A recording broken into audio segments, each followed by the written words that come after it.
Welkom by die Ligpunt Kerk podcast. As Ligpunt Gemeente is dit ons begeerte om God te verheerlik deur disippels te wees wat disippels maak en 'n kerk te wees wat kerke plant. Geniet hierdie week se preek.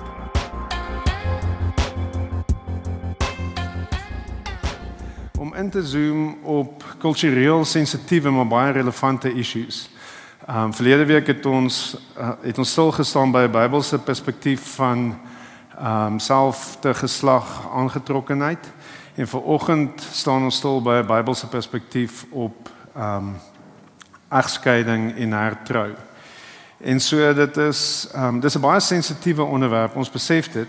En ek dink mense praat eintlik redelik min daaroor omdat dit so 'n sensitiewe onderwerp is. En daarom is daar eintlik baie onduidelikheid baie keer oor hoe ons die onderwerp moet benader, hoe ons eie lewe moet bestuur en hoe ons mense moet lief hê wat geraak is deur egskeiding en selfs hertrou. En so my begeerte vanoggend is om eenvoudig beginsels, Bybelse beginsels vir ons voor te hou sodat ons kan weet hoe om te lewe, hoe om vorentoe te gaan. Die waarheid maak ons vry, die waarheid maak ons nederig en die waarheid is in staat om ons wys te maak. En so my hoop is om eenvoudig God se plan vir die huwelik voor te hou, maar ook dat God besef dat ons stoffelik is en dat ons genade nodig het en dat ons sy hulp nodig het. En so daar's hoop vir elkeen van ons in die evangelie. Maak nie saak waar ons onsself bevind nie.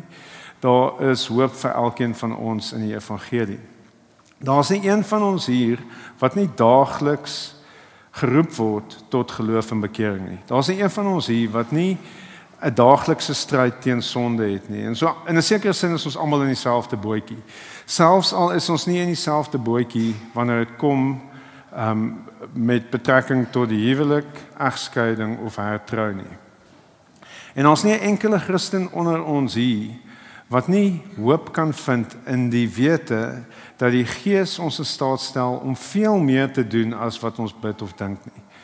Die opstandingskrag van Jesus werk in elke een van ons wat 'n Christen is. En so ons is nooit sonder hoop nie. As ons hoop in God is ons nooit sonder hoop nie. Ons lewe in 'n gebroke wêreld en ons is self gebroke. Maar God werk kragtig in die wat hulle hoop in hom plaas. En so daar's hoop vir elkeen van ons. Selfs vir die van ons wat nie Christene is nie. Dit mag dalk wees dat God juis nou jou moeilike omstandighede gebruik om jou na homself toe te roep. En so daar's hoop vir jou ook in die evangelie. En so vanoggend wil ek benader met 'n realistiese maar hoopvolle gesindheid. En voordat ons na die detail gaan kyk en na die teks gaan kyk wat Jesus vir ons gesê het, wil ek net dit baie duidelik maak. Die Bybel is nie 'n handleiding vir egskeiding en hertrou nie. Dit is nie obvious nie. En so daar's sekere beginsels wat ek gaan kommunikeer en dan is daar 'n legio omstandighede waarop hierdie beginsels toegepas moet word wat nie maklik is om toe te pas nie. En so ons gaan nie in al daai moontlike permutasies kan ingaan nie. Ons gaan na die beginsels kyk en ons gaan vra dat die Here ons genadig sal wees soos wat ons dit doen, sodat ons in wysheid vorentoe kan beweeg. En ek wil ook sê dat enige iemand met 'n effense analitiese brein sal baie vinnig sien dat daar's baie paaie, daar's baie afdraaipaadjies van die basiese beginsels waar daar wysheid nodig is. En so daar is 'n belangrike rol vir die wat binne in die kerk is, vir Christene. Daar is 'n belangrike rol wat die leierskap speel om te help om die beginsels toe te pas. En so dit is baie keer wanneer jy in die omstandighede is waar egskeiding vir jou dalk 'n moontlikheid is, dan is dit 'n baie weerlose en emosionele situasie. En dan is dit in die Here se genade dat hy leierskap in 'n plaaslike kerk geplaas het om jou te help om objektief te wees, om jou hoop in die Here te plaas en om nie op te gee nie. En so die leierskap speel 'n belangrike rol op die ou einde. Kan die leierskap 'n deurslaggewende rol speel om hoop in 'n situasie in te bring. Maar ook om deurslaggewend te wees as dit kom by die toepassing van die beginsels. En so met daai agtergrond gesê, kom ons vra die Here om ons genadig te wees soos wat ons na sy woord toe kom. Kom ons bid saam. Vader, ons dankie vir u troue liefde. Ons dankie vir die geskenk van die huwelik. Ons dankie dat ons na u toe kan uitreik. Vader, ons weet ons is 'n mense wat vleeslik is, wat sukkel op die beste van tye om gehoorsaam te wees en om ons hoop in u te plaas. En so Vader, ons bid dat u nou ons genadig sal wees om u groot prentjie te sien en om opnuut weer ons hoop in u te plaas. Ongeag van waar ons omstandighede is. Help ons om ons hoop in u te plaas en te weet u is die God wat u seun uit die dood uit opgewek het om ons te red. En so daar is geen situasie in ons lewens wat hopeloos is nie. Want u is in beheer en u is magtig en u is vir ons. En daarom pleit ons by u om ons nou genadig te wees. Lei ons asseblief Vader, help ons om u woord te verstaan en help ons om u wil te verstaan. En ons vra dit in Jesus se wonderlike naam. Amen. Vriende, in die wêreld waarin ons onsself bevind, is egskeiding 'n baie algemene verskynsel. En ons wat binne in die kerk is, kan glad nie blasé wees oor die verskynsel van egskeiding nie. Daar's 'n 2012 News24 artikel wat die stelling maak dat egskeiding meer prominent binne in die kerk as buite die kerk is, of ten minste dat Christene meer skei as nie-Christene nie. Nou Bertus Preller het hierdie artikel geskryf en hy baseer sy artikel op data wat hy by Barna gevind het. Dis 'n FSA studie wat gedoen is. En daar's baie verduidelikings vir die hartseer stand van sake. Hy sê een van die hoogste risikogroepe is die baby boomers wat downscale. En so daar's 'n 38% kans op egskeiding as jy downscale. So as dit nie nou so 'n sensitiewe onderwerp was nie, sou ek nou 'n grappie gemaak het, maar ek gaan nie. Maar daar is klatter wat uitgewerk word en so dis 'n hoë risikogroep. En dan onder jong mense is daar in die studie is daar gevind dat baie jong mense het 'n begeerte om lewenslang getroud te wees, maar hulle dink net nie dis 'n realistiese lewensverwagting nie. En so die jong mense sê in die studie, hulle is eintlik heeltemal bereid om 3 keer te trou vir elke volwasse fase van die lewe. En so dit is meer ambisieus as wat ek is. Die statistiek is Amerikaans, maar ek is bevrees ons kultuur is nie baie anders nie. As ons nie reeds deur egskeiding beïnvloed nie, as jy nie reeds deur egskeiding beïnvloed is nie, dan is daar 'n baie groot risiko dat egskeiding jou lewe gaan beïnvloed. En so ons kan nie blasé wees oor die onderwerp nie. Ons kan nie bekostig om te dink dit is nie op ons van toepassing. So, ons kan nie blasé wees oor egskeiding nie. Ek en Wilhelmine het broers en susters, niggies en neefies en ander in ons familie wat geaffekteer is deur egskeiding. En ons ken in 'n sekere sin die hartseer gevolge vir die geliefdes van die wat by egskeiding betrokke is. Ons familiekuiers word beïnvloed, ons familievakansies word beïnvloed. En dit alles raak meer kompleks en vir die wat direk geaffekteer word deur egskeiding is die hele lewe meer ingewikkeld. En so ek is baie oortuig dat almal van ons het nodig om Jesus se woorde te hoor en erns te maak daarmee. Terwille van onsself en terwille van ons geliefdes en terwille van die glorie van God wat tentoongestel word in die Christenhuwelik. En so in Matteus 19 as Jesus praat hy in 3 kategorieë. Hy praat oor die huwelik, egskeiding en hertrou. En so dis die 3 punte waarna ons gaan kyk vanoggend. Die huwelik, egskeiding en hertrou en dan vierdens gaan ons net vinnig stil staan by implikasies van 'n Bybelse perspektief van egskeiding en hertrou. En so in vers 1 tot 3 wat Nina vir ons gelees het, kry ons die agtergrond van waar Jesus homself bevind. Hy het nou net 'n groot groep mense onderrig en genees en dan kom die Fariseërs na hom toe en hulle kom vra hom die vraag in vers 3: Is dit toelaatbaar dat 'n man om enige rede sy vrou skei? En dit is vir ons belangrik om te verstaan wat die konteks is waarin hierdie vraag gevra word. In daardie tyd in Israel was daar 2 groot maniere van dink oor egskeiding, en dit is hoofsaaklik gebaseer op Deuteronomium 24 vers 1.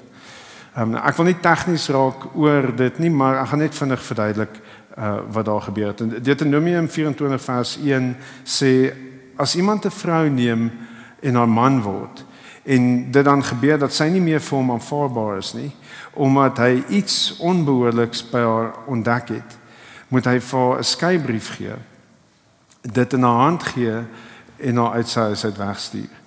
En so daar was 2 groepe wat ontstaan het in Israel as gevolg van die Deuteronomium 24 vers 1. Die Shammai groep het klem gelê op die woord onbehoorlik. So as die man iets onbehoorliks in sy vrou vind, dan kan hy vir haar skeibrief gee en dan soos wat sy uit sy huis uit gaan. Die Hillel groep het op die ander woord klem gelê. Hulle het gesê as jy iets vind in jou vrou, dan kan jy van haar skei. En so hulle het gesê as jy enige iets in jou vrou vind wat jy nie van hou nie, dan kan jy van haar skei en uit jou huis uit wegstuur, dan moet jy vir haar 'n brief gee dat sy bewys het dat sy geskei is. En so dit het die kultuur geword. Dit het die kultuur in Israel geword dat jy jou vrou vir enige rede kon skei. En dit is baie duidelik dat Jesus hierso in hierdie kultuur inpraat met die antwoord wat hy gee.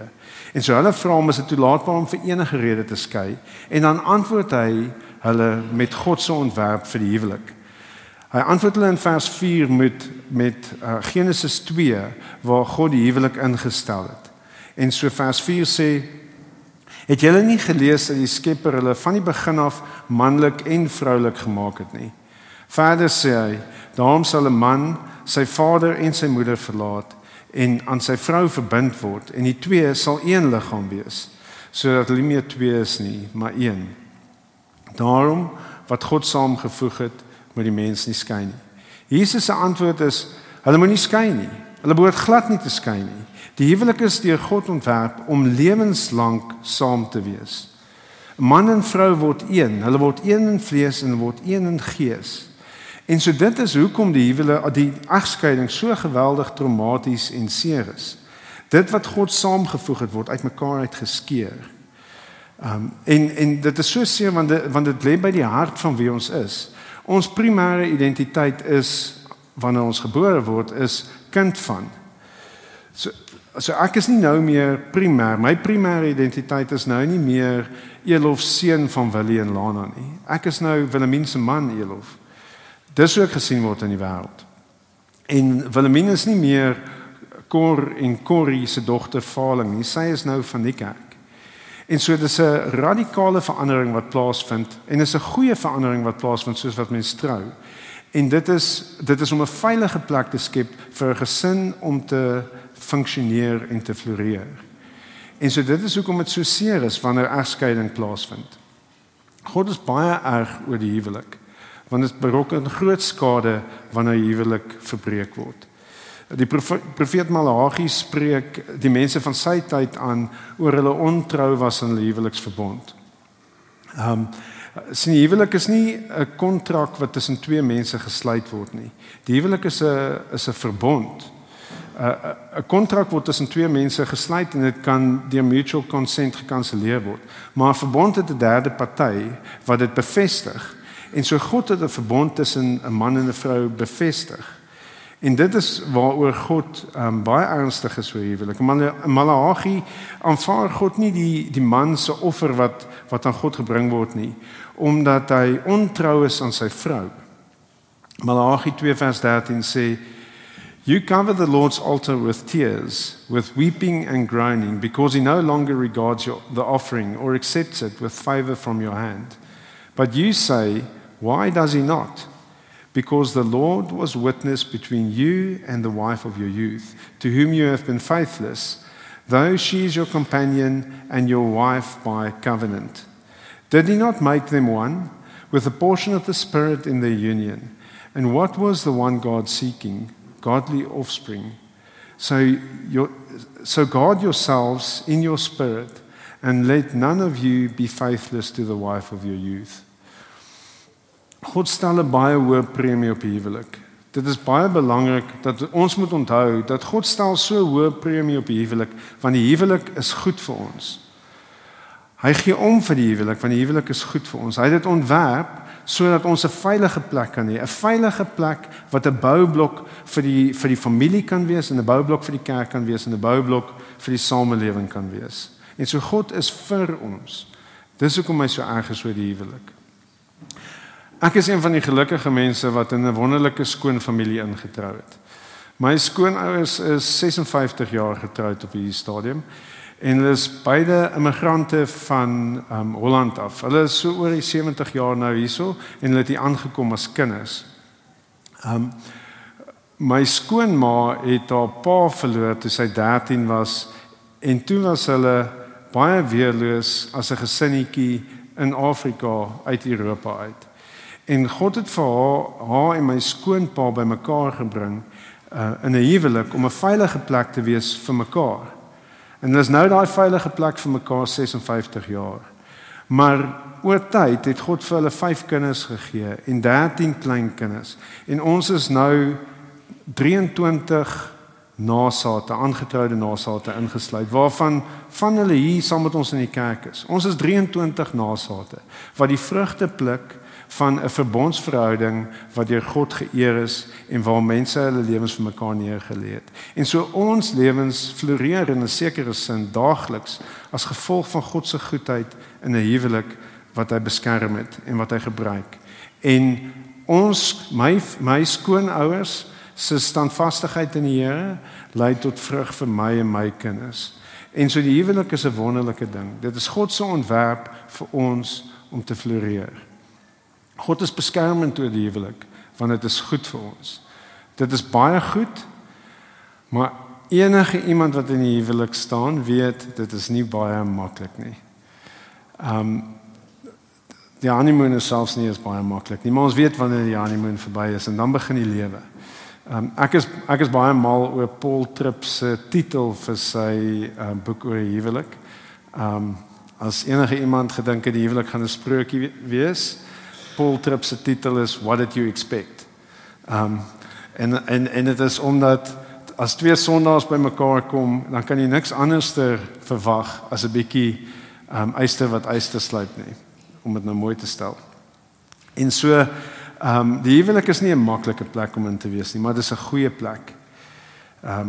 En so ons kan nie egskeiding en hertrou verstaan as ons nie die huwelik verstaan nie. Die huwelik is 'n kosbare en belangrike ding vir God. En ons het nodig om God te verstaan in die huwelik. Ons het nodig om by God ons krag te vind vir die huwelik. Baie kere wanneer ons op ons einde kom, dan het ons nodig om te wag op God. Om te wag op God tot hy deurkom. Onthou wat Paulus gesê het in Efesiërs 5, soos wat hy die verhouding tussen Jesus en die kerk beskryf. Dan sê hy, ons het nodig om ons lewens vir mekaar neer te lê, soos wat Jesus sy lewe vir die kerk neergelê het. Dit is nie maklik nie. Dit is onder geen omstandighede maklik om jou lewe neer te lê nie. Maar dit is normaal binne 'n huwelik. Dit is waarna toe ons geroep word. En ons het die Here se krag nodig vir dit. Ons het nodig om te wag op die Here. Om te wag, soos wat ons gesing het, wait upon the Lord. Strength arises as we wait upon the Lord.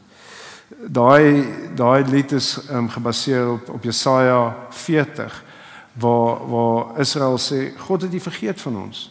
Het nie vergeet van ons hier waar ons in ballingskap is. En God sê, nee, ek sal jou krag vernuwe soos die van 'n arend. Wag op my, ek het nie van jou vergeet nie, wag op my. Strength arises as you wait upon the Lord. En so God is vir ons in die huwelik. Hy is vir ons albei saam. En so met ander woorde, daar's geen hopelose situasie in 'n huwelik as God betrokke is nie. Maar ons moet ook nie die pad alleen probeer stap nie. Dit is so maklik om geïsoleerd te raak en om in jou eie echo chamber van jou eie kop vasgevang te raak en hopeloos te raak in 'n huwelik. Maar dit is baie interessant om te sien, daar's so dieselfde Barna-studie wat Bertus Prulle na verwys het om te sê daar's meer Christene wat skei as nie Christene nie. Het Got Questions website het wat ander ouens gedoen het, is hulle dieper gaan kyk na die data en hulle het gesien dat ouens wat sê hulle is Christene, maar geen geestelike betrokkenheid het nie, dis hulle wat meer geneig is om te skei. Hy sê, hier's ons wat hulle sê op die God Questions website. However, for those who were active in their church, the divorce rate was 27 to 50% lower than for non-church goers. Nominal Christians, those who simply call themselves Christians, but do not actively engage with the faith, are actually 20% more likely than the general population to get divorced. En so, die huwelik is nie maklik nie. Maar God het vir ons 'n omgewing gegee waar ons mekaar kan moed in praat, waar ons vir mekaar kan nie mooi weer vriende wees nie ja-broers wees nie, maar Christen vriende kan wees wat kan sê, ek hoor jou en ek simpatiseer met wat jy sê, maar onthou nou, jy is geroep tot meer, jy is geroep om jou lewe neer te lê. Ek kan hoor dis nie altyd maklik nie, en ek kan hoor daar sonde aan al twee kante, maar God sal jou in staat stel om jou lewe weer neer te lê en vorentoe te gaan. En God kan iets moois uit hierdie prentjie uitmaak.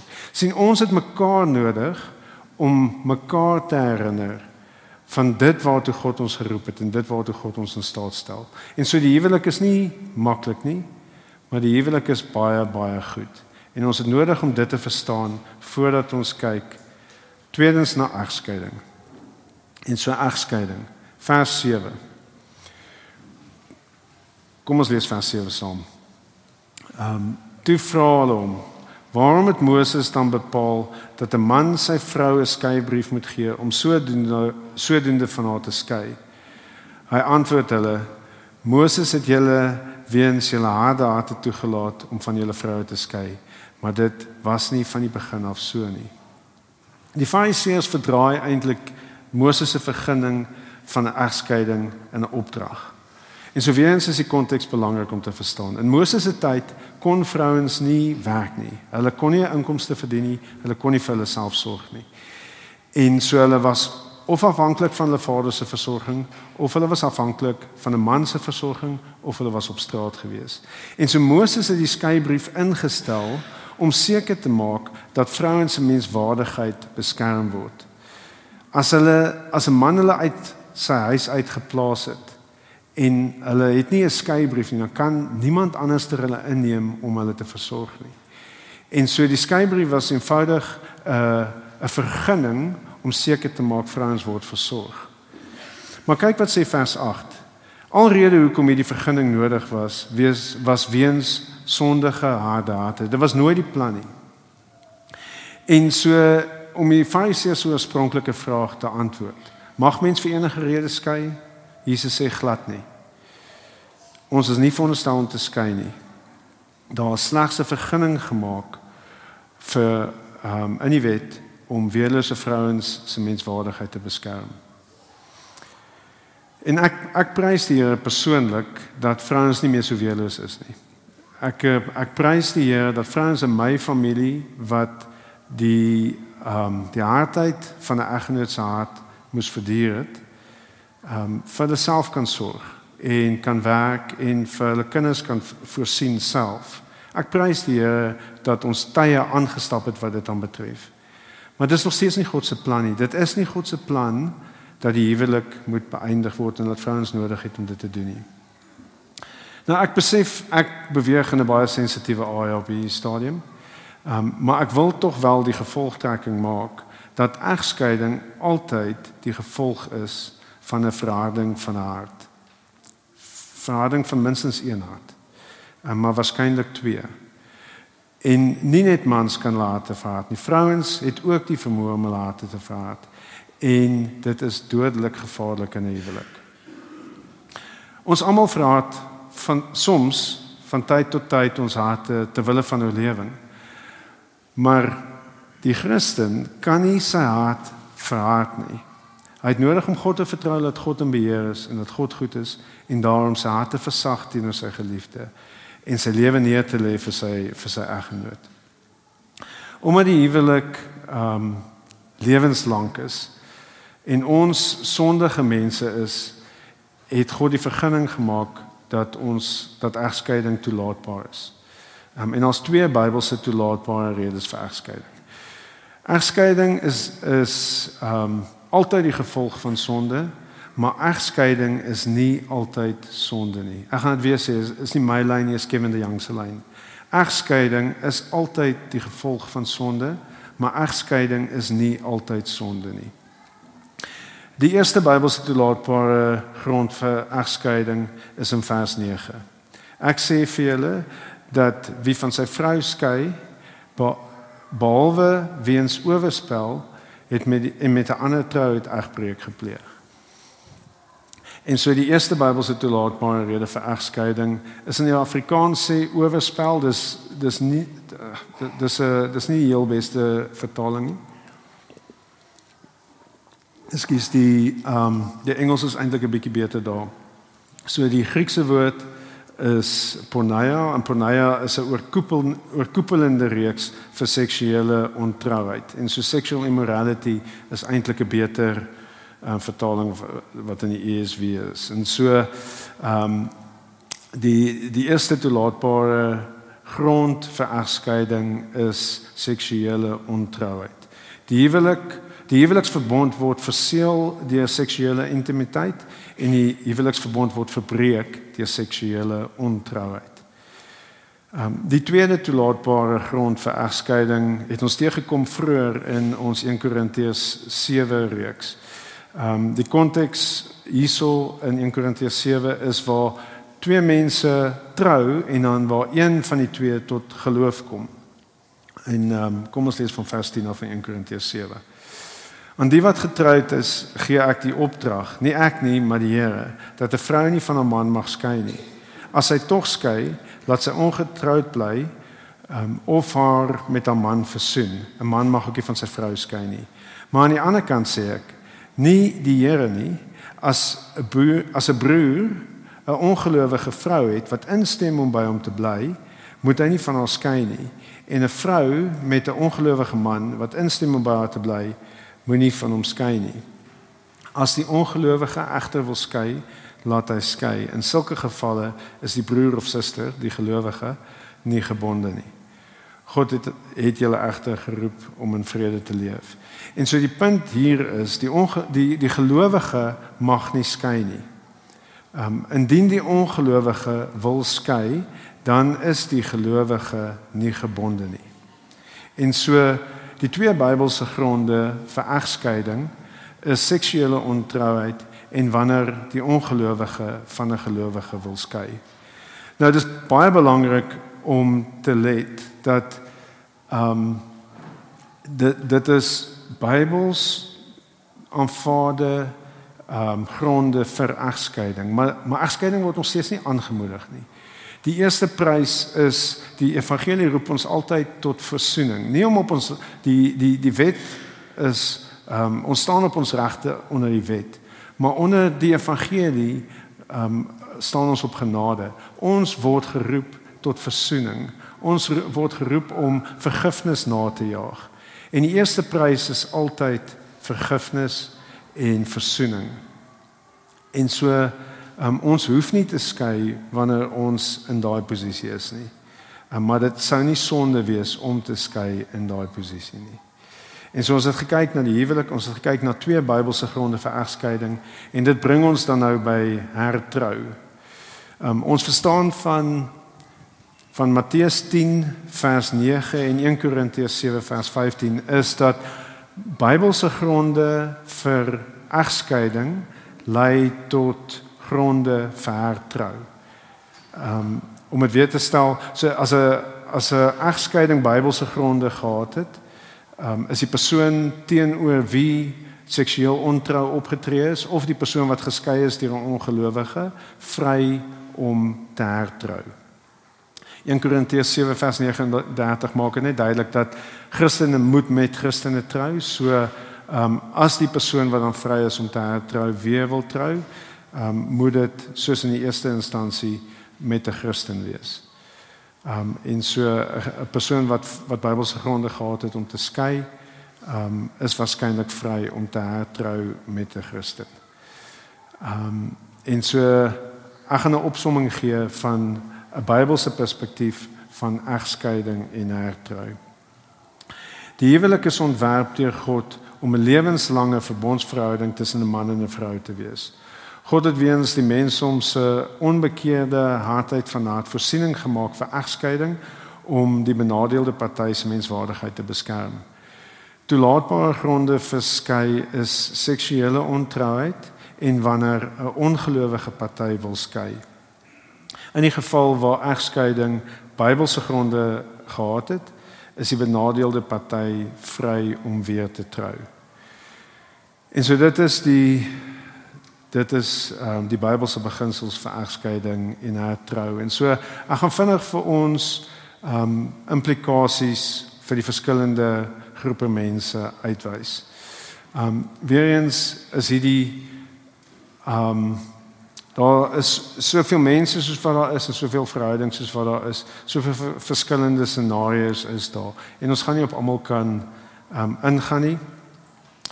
Ek gaan net in die breë kategorieë algemene implikasies uitwys en ons sal na die tyd, ek weet nie of ek dit voor die tyd gesê het of Johan dit gesê het nie, maar ons sal in die Babakamer na die tyd wees om enige pastorale vrae aangaande egskeiding en hertrou te beantwoord, omdat ons nie kan dubbelklik op elke moontlike situasie nie. Ons sal nie graag ons tyd wil spandeer aan akademiese vrae nie, maar as iemand pastorale vrae het, sal ons baie graag, ons sal nie vandag, ons kan op 'n later stadium akademiese vrae hanteer, maar as daar pastorale vrae sal ons graag antwoorde wil gee op dit. Maar so, kom ons dink oor die implikasies van ons verstaan van egskeiding en hertrou. Ekskuus. Ekskuus julle, amper klaar. Okay. So eerstens dan implikasie vir hertrou. Ons werk nou terug. Implikasie vir hertrou. Indien daar Bybelse gronde vir hertrou was, vir egskeiding, indien daar Bybelse gronde vir egskeiding was en daar is hertrou, dan moet jy seker maak, dan is die implikasies vir jou, jy lewe nie met 'n harde hart teenoor enige iemand nie.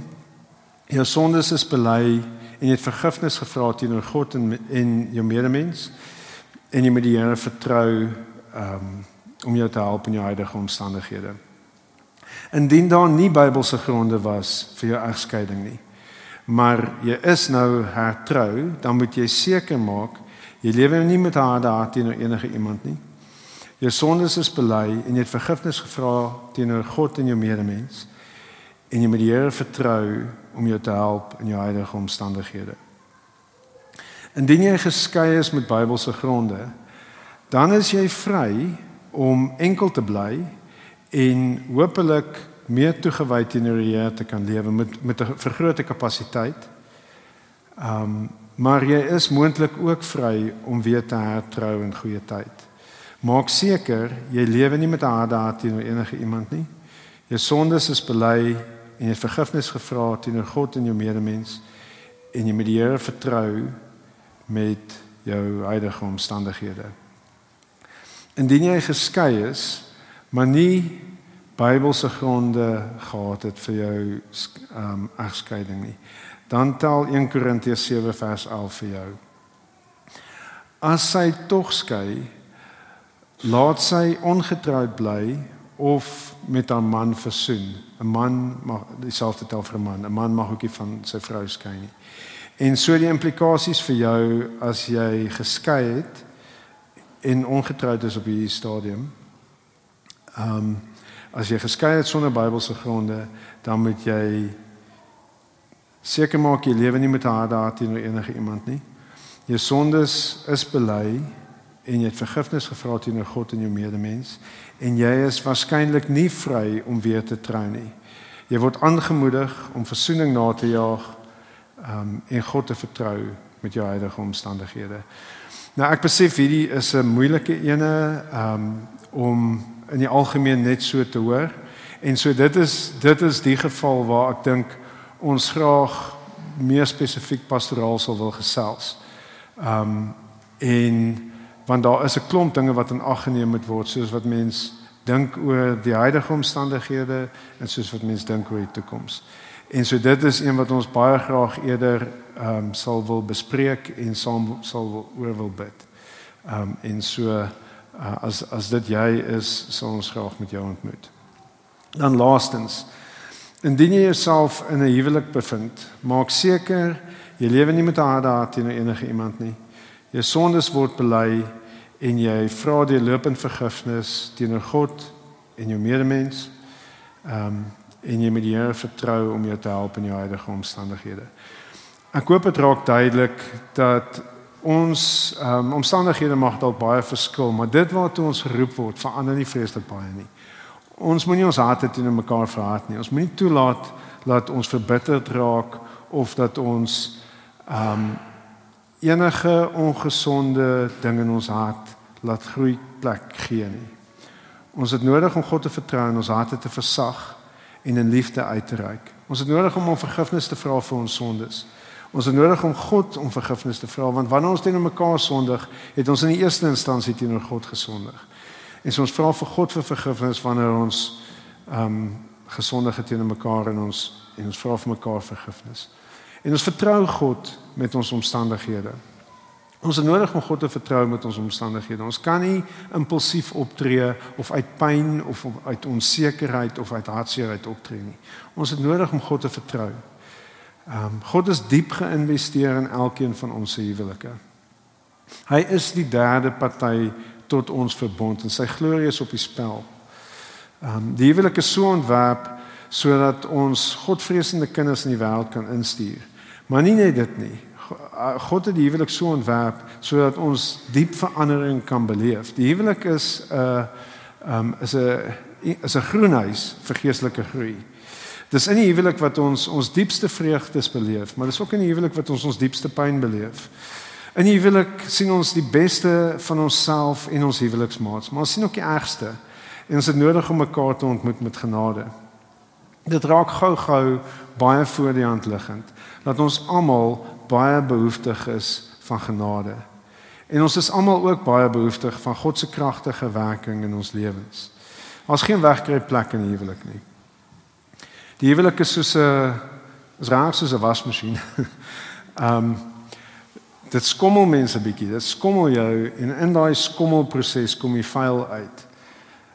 En ons het God nodig as ons anker om ons te help, soos wat die vuil uitkom. God kan ons help. God help ons in ons huwelike om selfopoffering te lewe. Maar soos wat ons lewe in huwelike, raak ons baie bewus van ons afhanklikheid van die kruis. Soos wat ons sonde uitkom, besef ons het die Here se genade nodig. Daar's geen toevlug vir ons anderster as die kruis nie. Die plek waar ons sonde vergewe is en waar ons met nuwe hoop kan opstaan en die nuwe dag in die oë kan kyk. As sondaars wat se sonde vergewe is. As nuwe mense wat nog nie is wat hulle eendag gaan wees nie, maar wat ook nie meer is wat hulle was nie. Sien, die huwelik is soos 'n drukpot. Dit bring die ergste uit ons uit, maar dit gee ruimte vir Jesus om in ons te werk en ons nuwe hoop te gee en om hom werklik lief te hê en om ons hoop werklik in hom te plaas. En so, ek sluit vir ons af. In 'n sekere sin is ons almal in dieselfde bootjie. Ons is sondaars wat behoeftig is van God se genade. Ek weet nie waar jy jouself vanoggend bevind nie, maar ek weet daar is vir almal van ons hoop in God se karakter. En so ek gaan vir ons afsluit met Psalm 103, 'n paar verse uit Psalm 103 wat ons hemelse Vader se karakter so mooi vir ons tentoonstel. En so lees asseblief saam met my Psalm 103. Loof die Here, o my siel, ja alles wat in my is, sy heilige naam. Loof die Here, o my siel, en moenie enige van sy weldade vergeet nie. Hy wat al jou sondeskuld vergewe, wat al jou siektes genees, wat jou lewe vrykoop van die graf, jou kroon met troue liefde en ontferming, wat jou begeerte met die goeie versadig, soos 'n arend word jou jeug dan weer nuut. Die Here handhaaf geregtigheid, die regte van almal wat verdruk word. Hy het sy weë aan Moses openbaar, aan die Israeliete sy dade. Barmhartigheid en genade is die Here, geduldig en oorvloedig in troue liefde. Hy beskuldig nie vir ewig nie en hy bly nie vir altyd toornig nie. Hy behandel ons nie ooreenkomstig ons sonde nie en vergeld ons nie ooreenkomstig ons sondeskuld nie. Want so hoog as wat die hemel bo die aarde is, so troon sy troue liefde bo die wat vir hom ontzag het. So ver as wat die ooste verwyder is van die weste, so ver verwyder hy ons oortredings van ons. Soos 'n vader hom ontferm oor sy kinders, so ontferm die Here hom oor die wat vir hom ontzag het. Want hy weet waarvan ons gemaak is. Hy hou in gedagte dat ons maar stof is. Kom ons bid saam. Vader, U weet dat ons maar stof is. Ons is kosbaar in U oë. Ons is U skepsels en U is baie lief vir almal en alles wat U gemaak het. Dankie dat U nou betrokke is by elke een van ons se verhoudings, of ons getroud is of ongetroud is, of ons al getroud was of nog nooit getroud was nie. Dankie dat U nou betrokke is by elke een van ons se lewens. Help ons om U hand te sien. Help ons om U wil en U karakter na te jaag. Help ons om by U dag vir dag nuwe hoop te skep. En Vader, sal U ons in staat stel om in geloof en bekering te lewe. Sal U ons help om nie ons harte te verhard, om onsself te verdedig en om uit 'n ongesonde plek uit op te tree nie. Maar sal U ons help om van 'n plek van vrede af op te tree. Omdat ons weet ons het vrede by U, kan ons rustig wees. Ons kan wag op U. Ons kan wag in die moeilike omstandighede en wag om te sien wat U gaan doen. Help ons, Vader, vorm ons karakter, maak ons meer soos Jesus en help ons om 'n getuienis te hê op die ou einde van die dag dat U is goed en U is getrou en U is 'n God wat lewe gee in dooie en hopelose situasies. Dankie, Vader, dat ons dit sien in ons eie lewens en help ons om dit te sien in ons geliefdes se lewens ook.